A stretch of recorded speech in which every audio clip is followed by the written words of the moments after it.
your whole journey begin out here?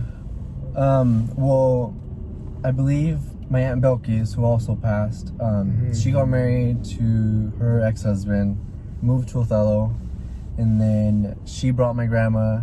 Then my other aunt came, and it was just like a ripple effect of family coming after through. Because I got here in January and I turned 4 in February. Okay.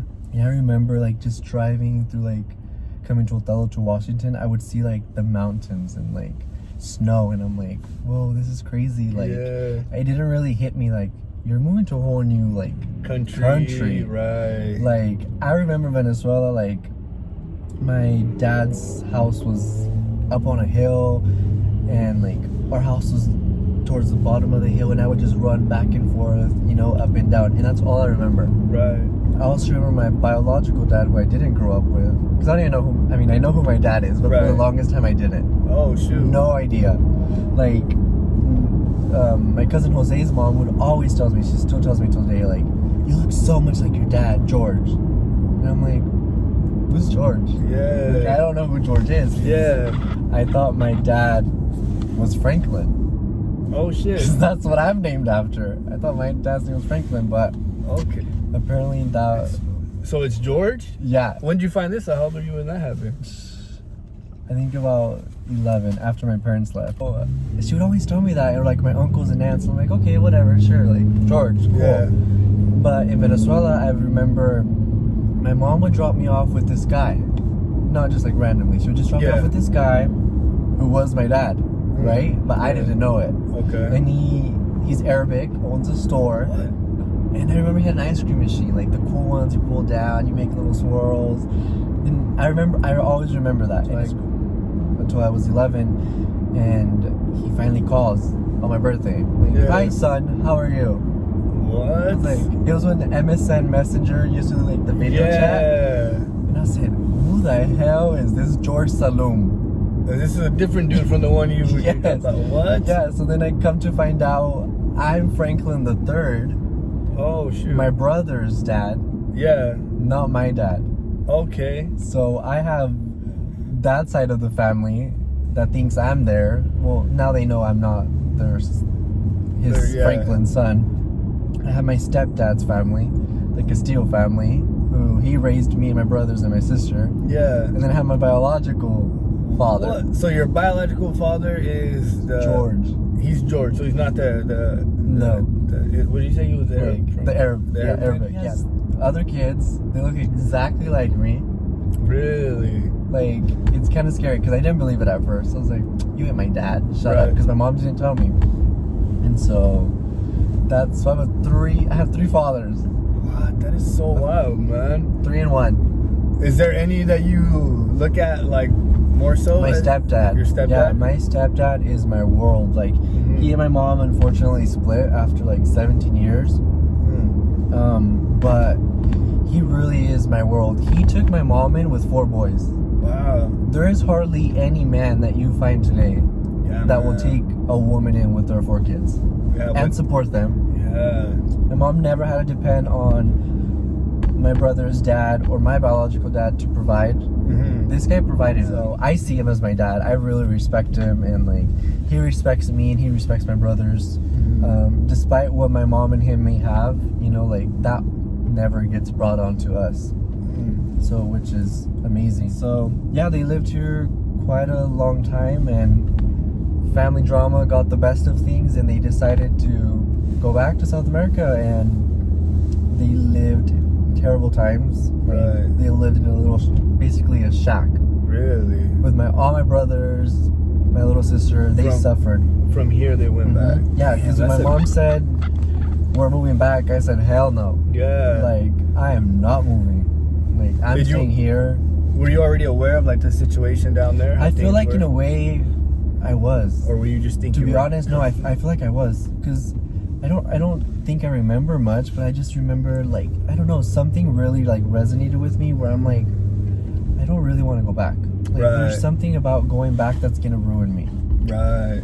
And so I stayed with my grandma, and my grandma, like, she's my world, honestly. Like, I want to kill her, but I just want to love on her at the same time, because She's that Colombian, Venezuelan, strict, stubborn lady. She's Colombian? Yeah.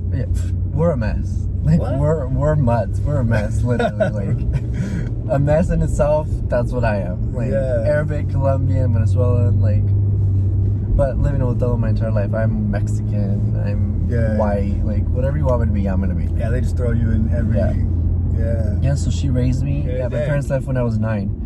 So they both left and just left you with your grandma? Like, yeah, I didn't get to say bye. Wow. I remember the night before, my mom starts talking and she's like, you know, I'm proud of you. You're a great son. Like, I hope you realize, like, I'm not abandoning you. This is for the better life situation for you. Like, listen to your grandma, listen to your uncles. Like, just be a respectful young kid. The house was empty at this point. Like, and it still didn't cross my mind that was the night they were gonna leave, like the next morning. Man. So I was like, you know, being a 9-year-old kid, 10-year-old kid, I'm like, shut up.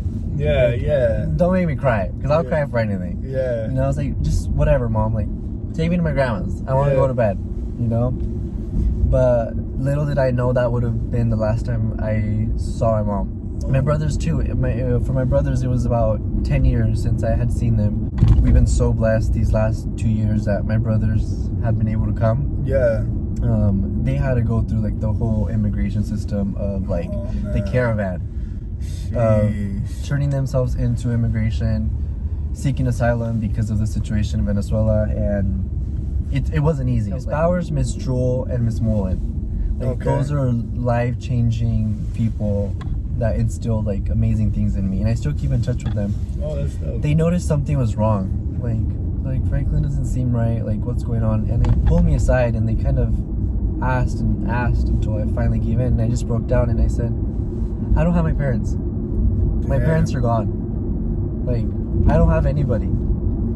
I can't see them. They're held in these immigration detention centers. Like, my mom can't tell me she loves me over the phone. My mom can't tell me who she doesn't say my name. Like, she can't. If she does, immigration knows she has a son here. It was hard. I remember talking to her like several times over the phone, and I would just bawl and be like, why is my mom here? Why is my dad in there? Why are my brothers in there? Like what is this? Like, is this really the life I'm gonna live? Like, this is really like my life. Miss Bowers, because I was in 6th grade at the time, she was like, listen, you don't have to do your homework. Like, just come to class. So I did, and like she helped me get through that. So we had my little sister, she was born in the US, so we had sent her over here with me and my grandma, and that was like a really like beautiful moment, knowing that like I can see my sister, and that's like a part of my mom, that's like part of my brothers that like I'm holding on to really tight. And she was very young, she was like 5, I think 5 or 6, my little sister. And when she came, it was just like a beautiful moment. It really was. It really was. Like, even just like reflecting back on it, like me and her, like we slept on the same bed. Like, we got a full size mattress and we put it there and we slept together. Like, me, her, my grandma, and it was a beautiful thing. And then the immigration judge told my parents, like, okay, I'm letting Luis, the dad, go to Othello, pick up his daughter, and come back.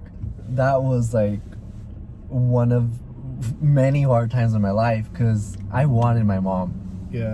I wanted my mom so bad to come and be the one to pick up my sister. Not only for that, but just like so I can love on her, she can love on me, she can love on my grandma, you know, like just to have that moment. Yeah, that would have been like a good moment to have. Yeah, I mean, how old were you think, when you started having like these feelings? Oh gosh, yeah. That's like everyone's like question, because it's, if you don't really know much about like homosexuality or whatever, like you don't know, like, do these thoughts really happen when you're born, or like do these thoughts progress because of something that happened to you? Exactly. Yeah. And I know this 100% being homosexual, that like You're born with it. It's not something I made up in my mind that I wanted to be. Like, do you really think I want to struggle in life? Right. Do you think I want to be made fun of? Do you think, not just me in general, but anyone, like, yeah. do you think they want to live a life where, like, they're thought to be different?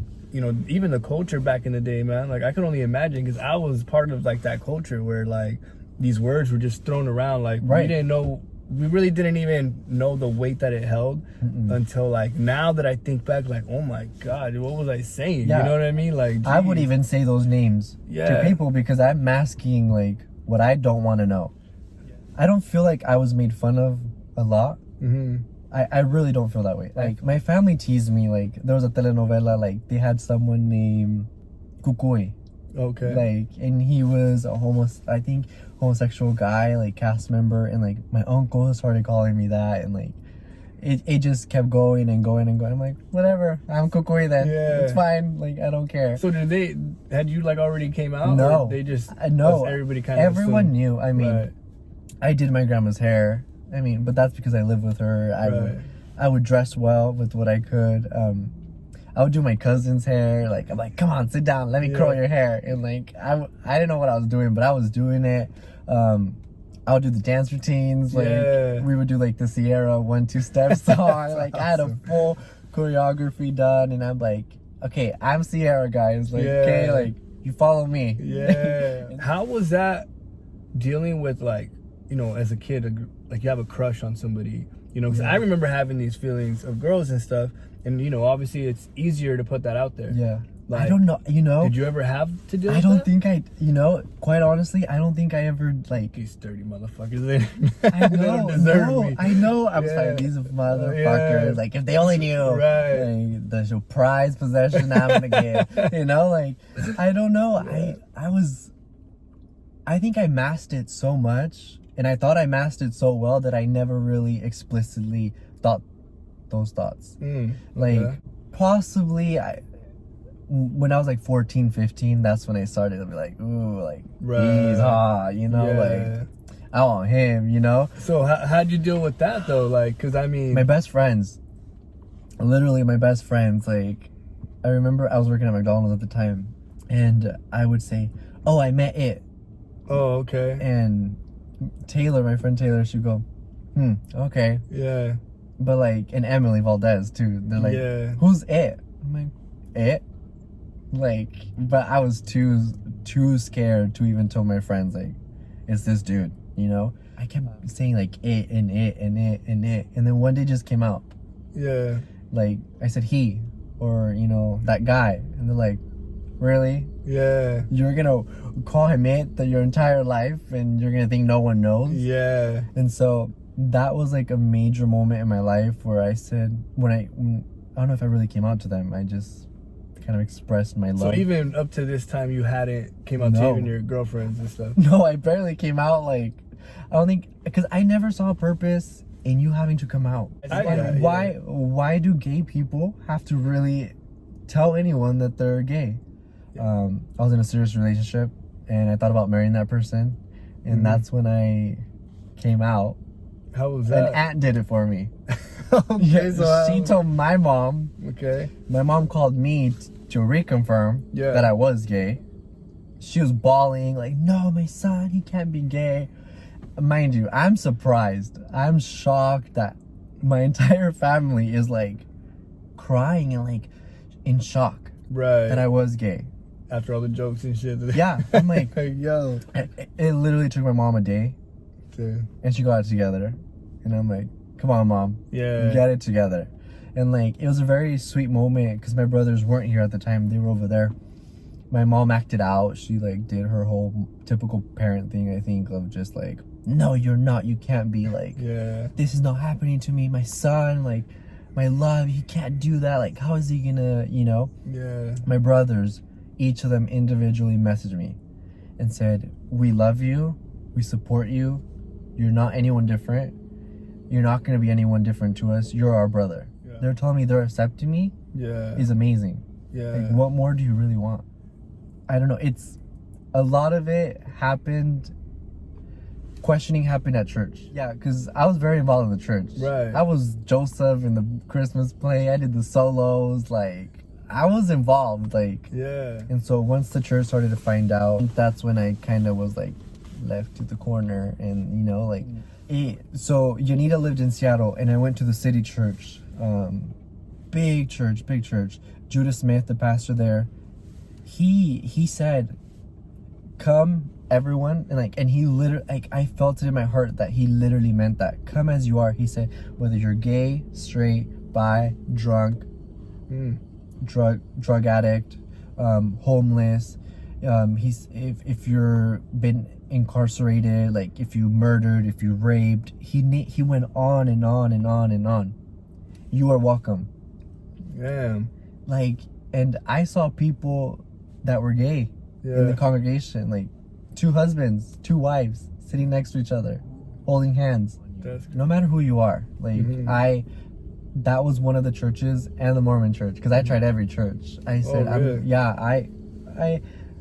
So you never gave up on God? No, I like to say I'm a really religious person, and like I went to Catholic church, I went to the Mormon church, and I did the Nazarene church, the Baptist church too, and the Presbyterian one. I didn't go to the Jehovah's Witness one. Right. You had to go knock on people's doors and shit. Yeah, that was too much for me. And then you had to wear the same outfit. Like, no, thank you. No, I need something cool. You look fresh out. Yeah. How was your grandma about, like, you being gay? How did that... So, my grandma knew. I mean, who else knows better than your mom? I think grandmas do. My grandma always asked. She asked one of my aunts all the time, ¿Piensas que Franklin's gay? Yeah. My aunt's like, and? Yeah. Or are you gonna not love him any less? She's like, well, I don't know. Like, why? Why though? Like, why does he have to be? And I would hear her. And what hurts me the most, and what's still like heavy on my heart, is that she said, people are gonna think that it's my fault, her fault, that I'm gay, because she didn't raise me right. She raised me amazingly, the best that she could. Like, it was never her fault. I think it's not my fault. It's no one's fault. And so I don't think you should be ashamed, number one. And number two, I don't think you have to change the way you speak to people because it's going to make them feel uncomfortable. You said you got into the medical field because of your grandma. Yeah. So my grandmother had cancer twice. I don't want to laugh. Yeah, twice. She got diabetes. She got... everything. That lady, but she ain't never dying. I told her, if you die, I will kill you, bring you back to life, and I'll kill you myself. Like, she has everything. So when my parents lived here, I would stay the night at my grandma's house. And I think at 9 years old, even, like, I would have to call the ambulance. Like, 345 North, my grandmother's not feeling good. She can't breathe. She's having a heart attack. Like, something's going on with her. I don't know what. And I would call the ambulance. They would come. I would explain to them what was going on. Mind you, like, I'm 9, and I would go to her medicine drawer at the pharmacy. I would put it in a Walmart bag, put everything in there, and I would be like, this is what my grandma takes. Oh, okay. And they would take my grandma away. I wouldn't go on the ambulance. I would stay home. I'm like, okay, I'll call one of my aunts or uncles. I'll tell them she's at the hospital, and they'll go get her. Yeah. You know, and so they would calm her down. And she would show up at the house again with like one of my aunts and uncles, you know? And it wasn't until like I started to think about what I want to do in life, because I did a little bit of fashion. Like I would fly to LA, New York, Miami, and do Fashion Week. I worked for a company who did Fashion Week for LA, Miami, New York. Oh shit. Like, I got to meet like the housewives, like, really, just famous people in general, like famous fashion designers, like people who make dresses for Beyonce, like J-Lo, like, and I saw that lifestyle, and I thought that's what I wanted to do my entire life. I was like, I'll be a fashion designer. Yeah. Typical gay person, you know, like, I'm just thinking that gay, I'm going all the way. All the way. You know, if I'm gonna do it, I'm gonna do it. Yeah. You know, I learned fashion was terrible business, like terrible industry, like especially in California. Sex, drugs, who you knew. If you didn't sleep with certain people, like, you weren't gonna make it. Really? Yeah. I had terrible situations where I was put into situations like you either do this or you don't get to help me make this dress, or you don't get to work in my office. Like, you know, I unfortunately decided to leave that field because emotionally it was hard, because I wasn't going to do what certain people wanted me to do to get to where I wanted. I was heartbroken, like devastated, like I was like crying. I was like, that's all I've ever wanted, and like I'm this close. And then I was like, you know what, game plan, different plan. What do you really love? In medicine. And since those little ambulance calls I would do for my grandma, I would love it even more and more and more. And then straight out of high school, the clinic hired me. I was the first person they ever took a chance on to hire straight out of high school. I went for a call center interview, and they're like, no, we don't want to give you that job. Like, you're getting a different job. And so I got asked to be in the nursing team, and then it's just been from there. I'm trying to finish my RN degree so I can be a doctor someday, go back to Othello, serve my community, and then just take it wherever. I mean, the world has aligned for me. It's just little by little, and it's been hard work, like extremely. I'm still going to school. I have 2 associate's degree, but like, because I was supposed to go to PA school this year, but they changed the requirement that they wanted your bachelor's now. So the year I was applying into PA school, like, man, we're done taking associate's degree. We're done. You need a bachelor's now. So now I have to go through nursing and to get into. Jesus. So I said, you know what? If I'm going to nursing, like getting my bachelor's, I'm gonna be a doctor. You know, I support my 3 brothers, my sister, my grandma, my parents back home. Like, it's a circle, a tribe that I keep close and make successful, because I need to be successful. If they're not successful, I'm not successful. And if I'm not successful, they're not successful. My mom wouldn't have a house right now. She wouldn't have anything to eat. Like, in Venezuela, there's no money. There's no electricity. There's no food. There's no housing. Like, it's like really bad down there, no? If you don't have family in the U.S., like, these people are eating. These people are dying. If it wasn't for my hard work, like, who knows what my mom would be? Who knows what my mom's neighbors would be? You know, like, we try to help out as much as we can, but like, I'm sure in Mexico the same situation could happen when a family member doesn't live in the U.S. to send money. But Venezuela, it's times 100, times 1,000. I remember seeing when like the whole economic thing collapsed, and it's terrible, man. My mom, I think the last time I spoke to her today was probably around 2 p.m. and I haven't heard from her now, and it's 3 hours ahead. It's 7, so it's what, 10 there. And she has no power. There's no electricity. Is that all, like, at all, ever? No, or does it come on? It comes on and off. Damn. You don't know when, or water too. You don't know if you're gonna get water one day or you're not. So it's kind of like, jeez, man. So, yeah, I grind for my family. I said my mom $50 before. That would last her like a month. $50? $50 right now ain't shit. A whole chicken that you can buy at Walmart for like $5 is $30. Oh my god, dude, that is chicken. Wow, that is crazy. Rent used to be maybe $100. Rent ain't $100 anymore. It's like hundreds. Damn. For shitty places. Like, you know, like, it's. So imagine if someone doesn't have support in the U.S. Like, and so it's good getting to know someone that it's not. I wasn't gonna do this. Quite honestly. Okay, You know, and I talked to a lot of my friends. And I said, I don't know. I don't really want to like talk about like my life. Like, who cares? Like, and I said, you know what? I'm gonna do it because you seem genuine.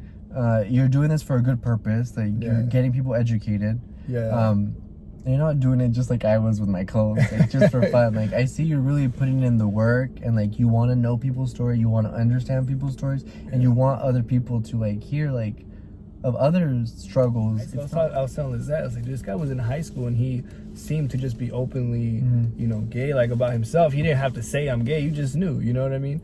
And I was like, to think now that I'm 20 something and think about this kid who was in high school and was on the cheer squad, like, he didn't hold back. I was like, that's powerful, you know, like that's something that not a lot of people know. And I was like, I just want, you know, the next Franklin in high school or middle school right now to hopefully hear his story and just hear how empowering that is to be you yeah, because I have several people, like parents, who have reached out to me throughout my adulthood, and I've met with, and they've asked me, like, I think my son or my daughter's gay. Like, how do I love them? Just know that, like, it's okay for parents to feel a little bit confused themselves, right? But don't let that confusion linger on too much that you begin to affect how you love your child. Yeah. Because once you do, you're just gonna make it that much harder. Because a lot of gay people that I have known, they leave the house right away. And so it's beautiful that I was able to, I don't know, help like these 4 families, like you really are eager to understand like what it's about, and especially like from someone from a small town. So that's very brave of you, because not a lot of straight men or women, I think, are brave enough to like ask the questions and sincerely like mean them. I hope people watching this video will hopefully get a sense of how true it is to be yourself. Yeah, man. Like, thank you. Yeah, thank you, man. Appreciate it. I was like, do you shake your hand? I don't I was like, I don't know how to do the homie handshake.